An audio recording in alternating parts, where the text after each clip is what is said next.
Imani Clark stood outside the Grayson estate. Her fingers curled around the strap of her handbag as the valet disappeared with the borrowed sedan. The sky over Lake Forest had already dimmed into an amber dusk, leaves curling like secrets in the driveway wind. She straightened her blazer, breathed deep, and whispered the line her grandmother always used before entering a room she wasn't sure would welcome her walk in like you own your name. The oak doors opened before she could knock. A man in a charcoal suit, older face like stone, softened by years, stepped aside for her. "Ms. Clark," he greeted. "Welcome. Mr. Lucas is waiting." The first thing she noticed wasn't the chandelier or the marble floors, but the absence of warmth in the air. As a young black woman, dark-skinned, unmistakably proud of her coils, wrapped in a silk scarf, Imani had grown used to rooms like this. Rooms that said, "We're glad you're here," with the same breath that meant, "Don't touch anything." But she had spent years earning her place. Graduating top of her class from Columbia Law, working long hours in civil rights litigation, not to prove something, but because the world demanded it. Lucas appeared at the top of the stairs, that easy smile lighting up his face as he descended. Tall, fair sleeves rolled, he always looked slightly out of place in his family's lacquered life. "You made it," he said, brushing a kiss to her cheek. "You look amazing." "Thanks," Imani replied, allowing herself to smile. "Still think it's a good idea to do this tonight." "I wouldn't want you anywhere else," he said, then added more quietly, "and if it gets weird, we leave." They entered the dining room where the table glistened with silverware Imani didn't recognize the use for. Vivian Grayson, Lucas's mother, was already seated, hands folded like she was in church, expression cool and unreadable.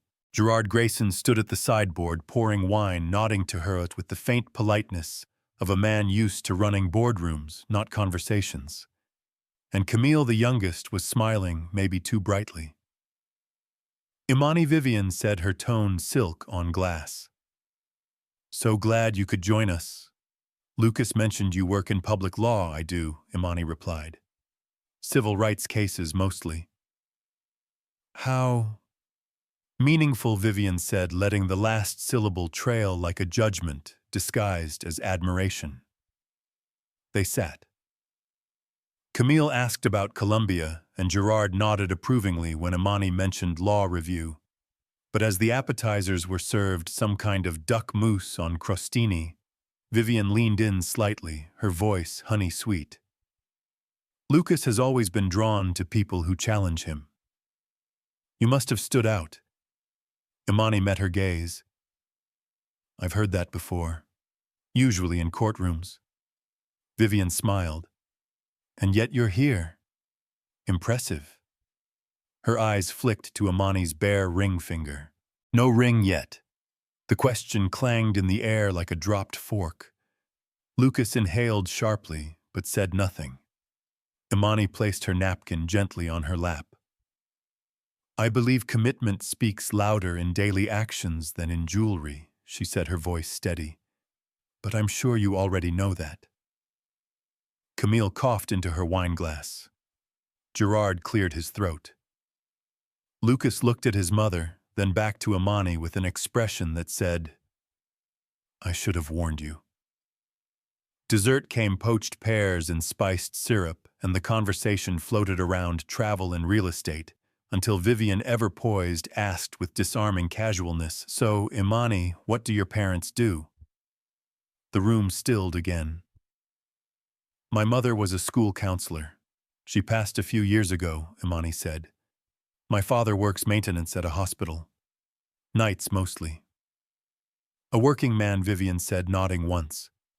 "It must have taken remarkable effort to reach where you are." "Yes," Imani replied. "It did. And not just mine." No one spoke after that. A breeze moved through the window crack near the fireplace, rustling a silk curtain, like a breath being held too long. Camille dropped her fork. Lucas reached instinctively for Imani's hand beneath the table. And for the first time that night, Imani wasn't shrinking. She was measuring. Vivian dabbed her lips with a linen napkin. "Well," she said, looking around, "shall we take coffee in the garden?" Imani smiled just slightly. "Actually, I'd like to step out for a moment. Just need a bit of air." Lucas stood with her. "I'll come with you." But she gently pressed his arm. "No, I'm all right." Outside, the wind smelled like leaves and old money. But Imani stood tall beneath it. She wasn't surprised. Not really. She had walked into 1,000 rooms like this, some more subtle, some more cruel. But this one had just shown its teeth through a smile. And she was still standing. She pulled her scarf tighter around her neck and looked back at the house. The windows glowed like eyes watching. But Imani Clark, a proud and brilliant black woman, wasn't afraid of being seen. The Graysons' garden was pristine in the quiet way old money maintained, beauty hedges trimmed to the inch lanterns glowing gold against the twilight. Imani Clark sat at the edge of the stone bench near the ivy wall, her back straight, hands folded gently in her lap. The warm air still carried the echo of Vivian's remarks, polished as pearls, but cutting all the same. Imani was a young black woman, unapologetically so, with deep brown skin that glowed under the garden lights, eyes sharp from years of not being seen fully. She didn't dress to blend in. Her burnt sienna blouse and gold earrings weren't choices of defiance but of truth. In places like this, truth always felt like an intrusion. Inside the house, laughter trickled through open windows, but none of it reached her. Camille found her first. Slipping through the side path, heels clicking lightly against the stone, she approached with a glass of lemonade in each hand. "I figured wine wasn't the vibe," Camille said, offering one glass. "Citrus and mint. Housekeeper swears by it." "Thanks," Imani said, accepting it. Their fingers brushed for a second, Camille's hands cold from the glass, Imani's warm with tension.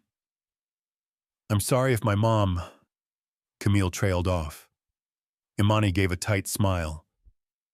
"If your mom," what Camille flushed.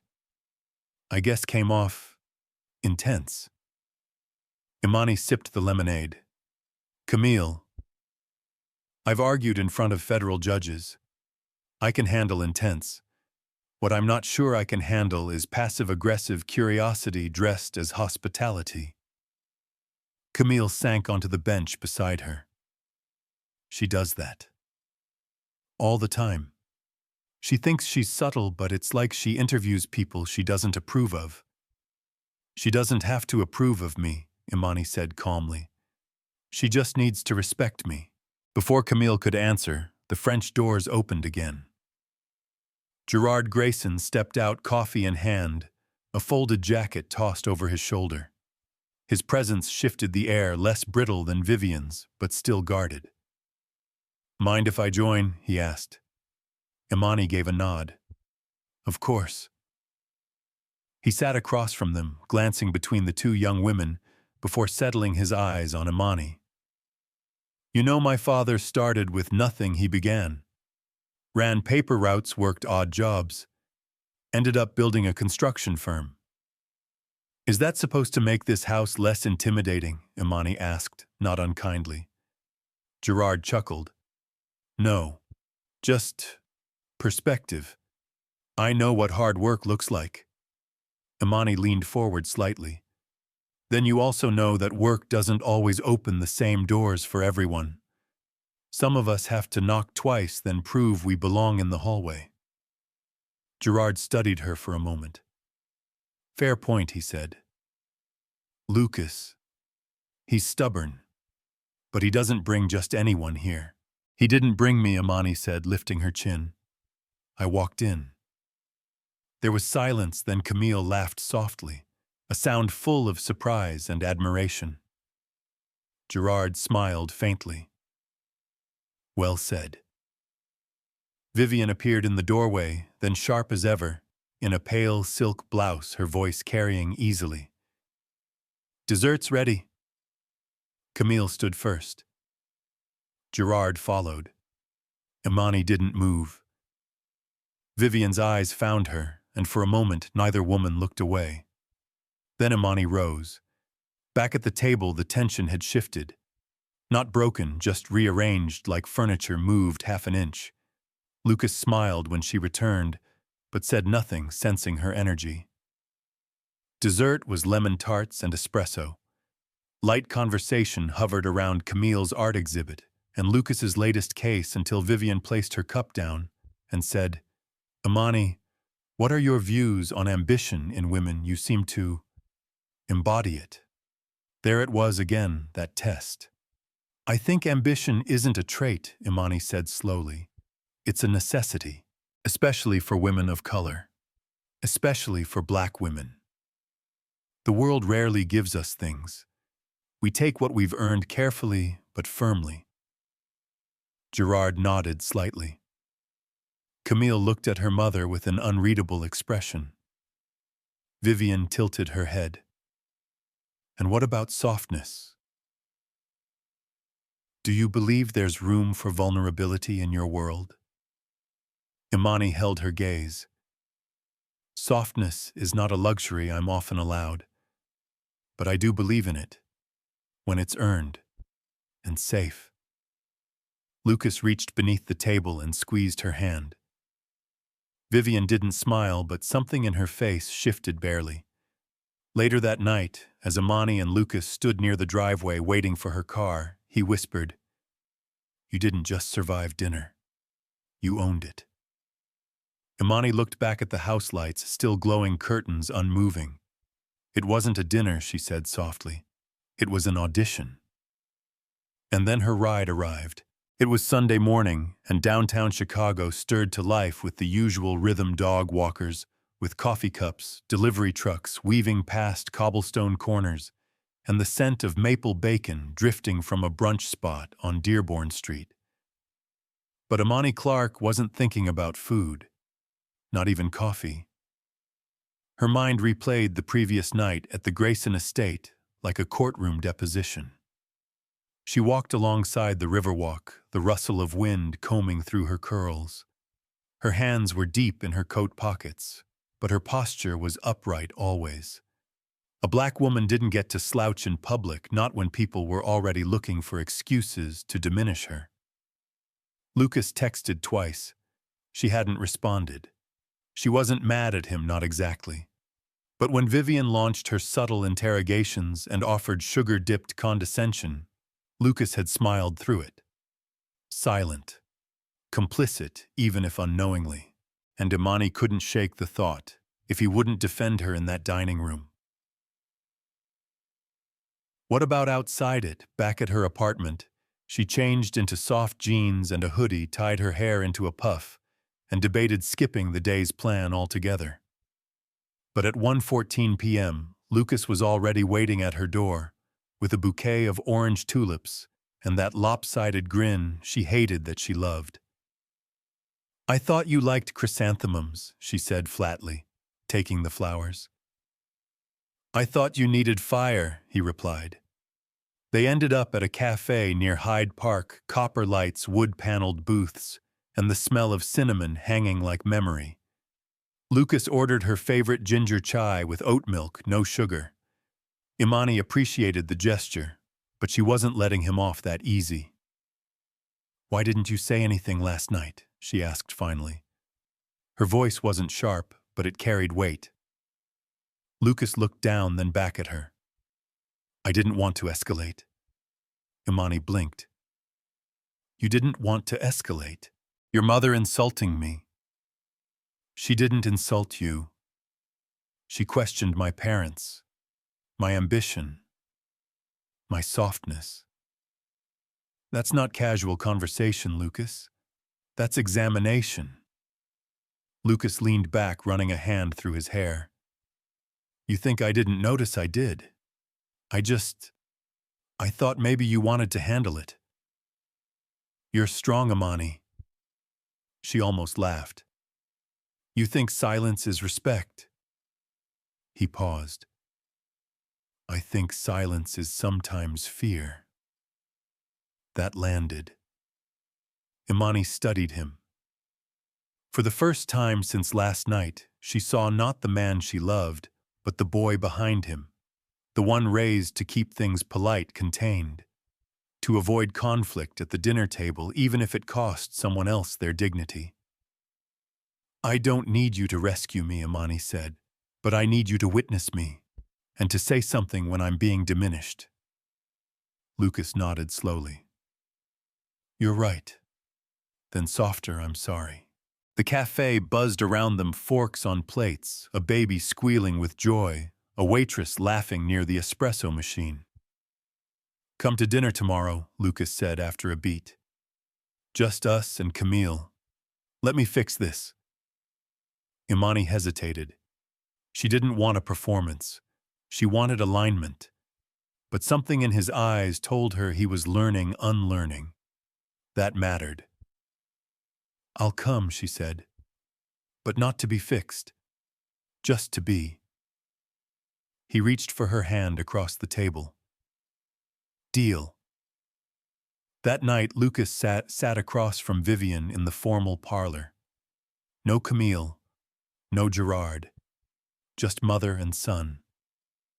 She doesn't belong here, Vivian said, swirling her wine. Lucas straightened.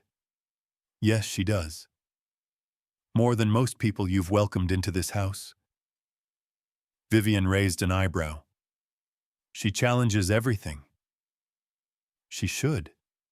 That's how things change. Silence. Vivian turned her glass in her fingers. What do you even see in her? Lucas looked at his mother, not flinching. I see someone who doesn't need me to make her feel worthy. But I need to be worthy of her. Vivian said nothing, but her gaze lingered. For once, she didn't look away first. The next day, when Imani arrived at the Grayson house, the gate was already open. Camille met her at the door in socks and a Bob Dylan t-shirt. I made pasta, Camille grinned. And yes, I boiled the water myself. Imani laughed genuinely this time. That's progress. They ate in the sunroom with string lights glowing in jars and music playing low.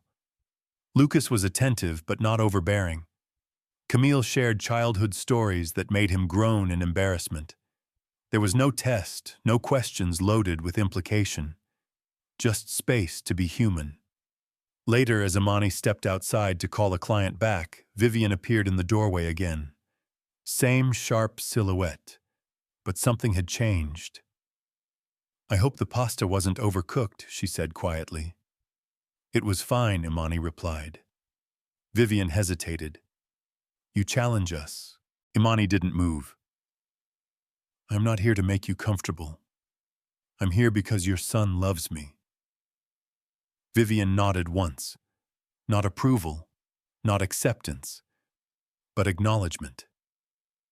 Then, as Imani turned back toward the garden, Vivian added, Your father must be proud.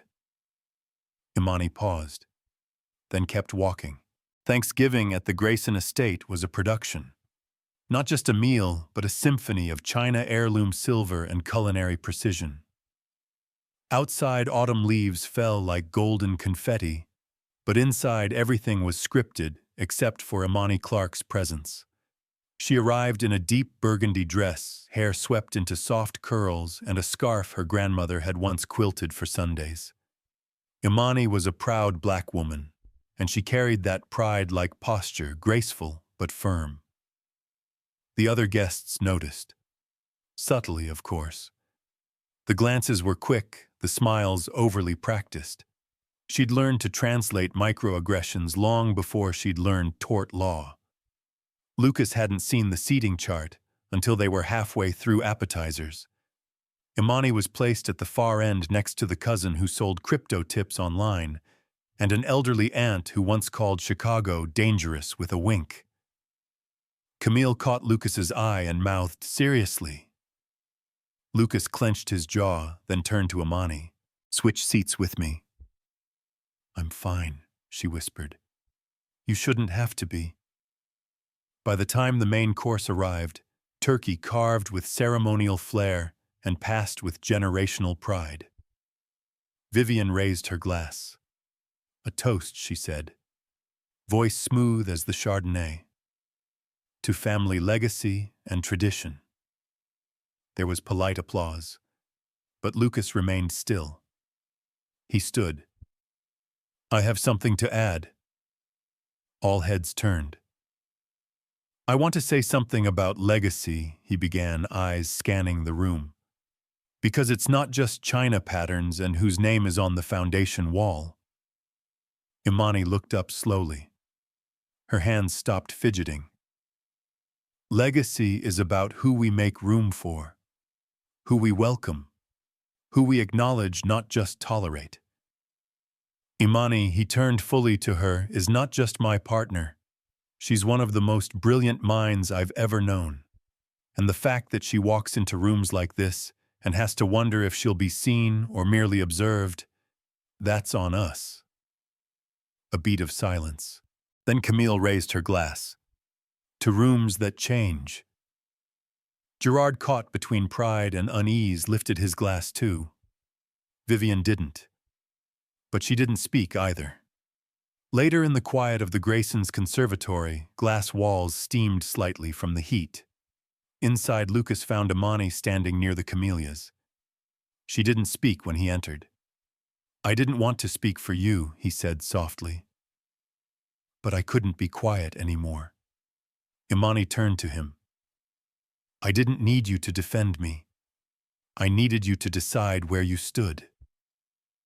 Lucas stepped closer, and you stood," she said. Outside, snow had started to fall, unexpected for late November. The garden turned pale and quiet. Vivian passed by the conservatory doors, paused and looked in. Her eyes met Imani's, and for the first time she nodded. It was small, imperceptible to anyone else. But it was there. The next morning, Imani walked down Michigan Avenue with her scarf wrapped high, the wind biting at her cheeks, and something lighter in her chest. Her phone buzzed with a new email subject line, "Speaking Invitation, Columbia Law Alumni Series." She opened it. They wanted her to keynote a panel titled "Shifting Rooms, Race, Gender, and Law." She smiled. She wasn't just being invited in now. She was being asked to speak, and that made all the difference. The air inside the lecture hall smelled of old books, fresh coffee, and ambition. Columbia Law's winter panel had drawn alumni and students alike, bundled in coats and scarves, eager for something more than theory. They came for story, for resonance. They came for Imani Clark. She stood backstage, heels silent on the hardwood notes, tucked in a leather folder her father had given her when she passed the bar. It still smelled faintly of cedar and memory. Her skin, a deep brown, reflected the stage light with quiet defiance. Her voice, when she spoke, carried not just her story, but so many others who were once overlooked. "We are taught to prepare," she said to the crowd, "but not always to belong. And when you are a black woman in a white institution, preparation becomes armor. Every word precise, every nod earned. But what happens when we stop fighting for space and start shaping it?" The room hushed. Some scribbled furiously. Others just listened. Camille watched from the third row, pride etched into every glance. Even Gerard Grayson, who had flown in unexpectedly, sat upright, a notepad open but untouched. Afterward, a line formed. Questions about justice, about policy. But one voice, shaky young, asked, "How did you learn to stay soft in spaces that expect you to be hard?" Imani smiled. "Because softness isn't weakness. It's strategy. And survival." That evening, at a small reception hosted in a nearby brownstone, she found herself surrounded by voices that didn't just echo but expanded. Lucas poured drinks in the corner, letting her shine fully. A professor approached asking if she'd consider teaching a guest seminar. Another offered a fellowship link. But Imani's eyes fell on a figure she hadn't expected. Vivian. Not in pearls, not in posture, but in a wool coat and plain scarf standing alone near the bookshelf. They locked eyes. Vivian approached with the careful precision of someone used to orchestrating rooms, but now unsure of her place in this one. "I read your piece in the Harvard Civil Rights Review," she said. Imani nodded. "I didn't know you followed my work." Vivian looked at her for a long moment. "I haven't followed. I've been trying to catch up. It wasn't an apology, but it wasn't nothing." Imani considered her response. "What made you come tonight?" Vivian's eyes didn't waver. "Because for the first time I didn't want to be the one missing the point." They stood in silence, and then softly Vivian added, "You made it hard to ignore what matters." Before Imani could respond, a student called her name. The moment dissolved, but not entirely. Something had shifted. The next day, Lucas and Imani met Camille at their favorite diner Formica Table's cherry pie, and a waitress who always called Imani Sugar. They laughed over eggs and sweet tea, trading stories of the lecture and Gerard's stunned face. "I think Dad's finally realizing the world isn't only his lens," Camille said, biting into bacon. "Vivian showed up," Imani added. Camille raised an eyebrow. "Our Vivian." "She didn't say sorry," Imani admitted, "but she said enough." They left the diner into a Chicago wind that felt almost warm. Lucas reached for Imani's hand. "You've changed them," he said. Imani shook her head. "I didn't change them. I just stopped waiting for them to approve." Lucas leaned in. And they chose whether to shift or be left behind. That night, while reading in bed, Imani received a message on LinkedIn. "Thank you for today. Your words stayed with me. VG." She didn't need the initials to know who it was from. The Chicago River shimmered under a soft winter sun, flanked by buildings that rose like glass testaments to time. Imani Clark stood on the promenade, in a navy wool coat, gloved hands wrapped around a paper cup of spiced tea. Behind her, the city pulsed with its usual grit and grace, but today felt different. She had just finished her final argument in a pro bono case defending a young black artist wrongly accused of vandalism, a mural painted not in rebellion, but remembrance. The verdict, not guilty. And it wasn't just a win on paper.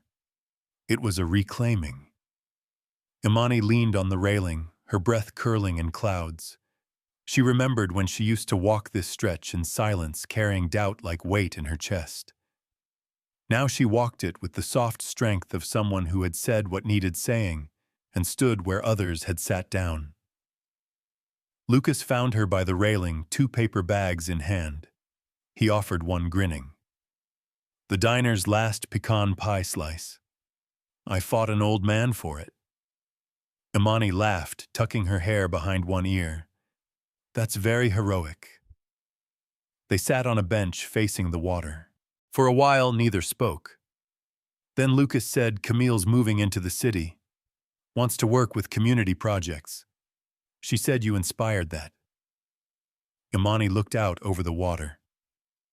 "That's the thing about ripple effects. And Vivian sent you a book, didn't she?" She nodded. "Toni Morrison. The Bluest Eye."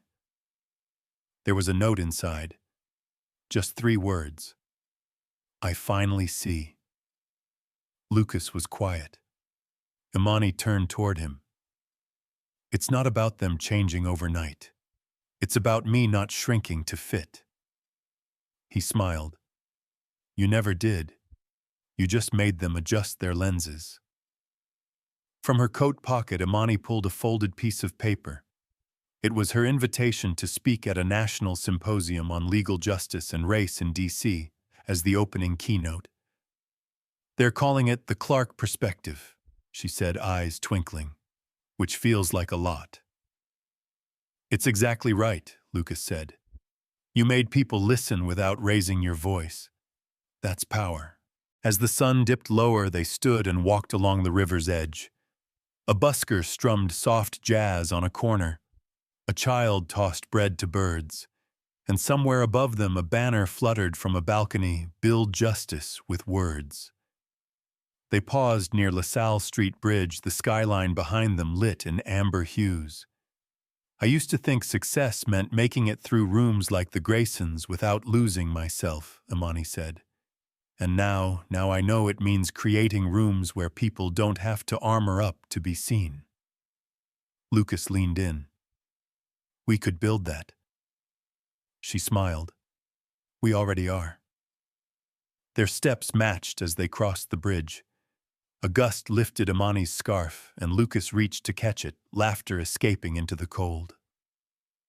At the far end of the bridge stood a mural one of the artists she had defended. A black girl with afro puffs standing in front of a courthouse, one hand holding a paintbrush, the other a scale of justice. Imani stopped and stared. "That's you," Lucas said. "No," she corrected gently. "That's all of us." They walked on. As they disappeared into the rhythm of the city, a group of high school students passed, some glancing at the mural, others at Imani. One girl turned back, eyes wide, then whispered to her friend, "That's her." And though Imani didn't turn around, she smiled. On that quiet stretch along the Chicago River, something more than wind passed between Imani and the world, something steady, unseen, but deeply felt.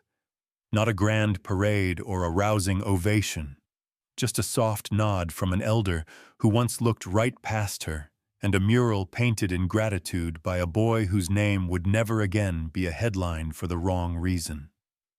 And that was enough. This story wasn't about protests or courtroom drama, though there were arguments made and truths revealed. It was about walking into rooms where you're not expected to belong and deciding to stay anyway. About holding your ground even when the floor feels thin, and slowly, almost imperceptibly changing the room just by being fully, unflinchingly yourself. Imani Clark didn't raise her voice. She didn't carry a sign.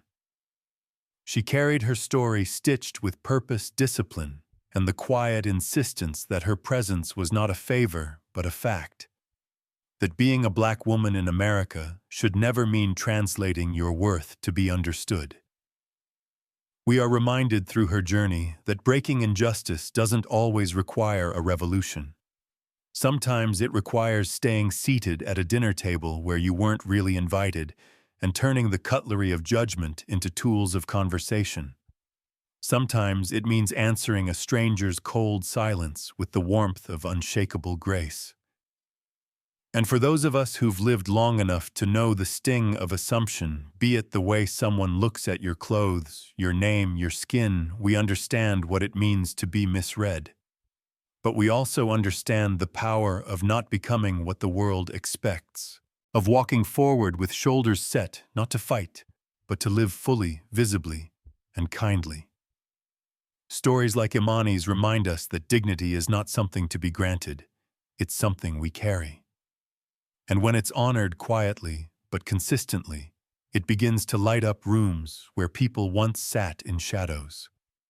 Just like the steady glow of a porch light left on at night, small acts of courage, of choosing presence over apology, clarity over comfort, can guide others home.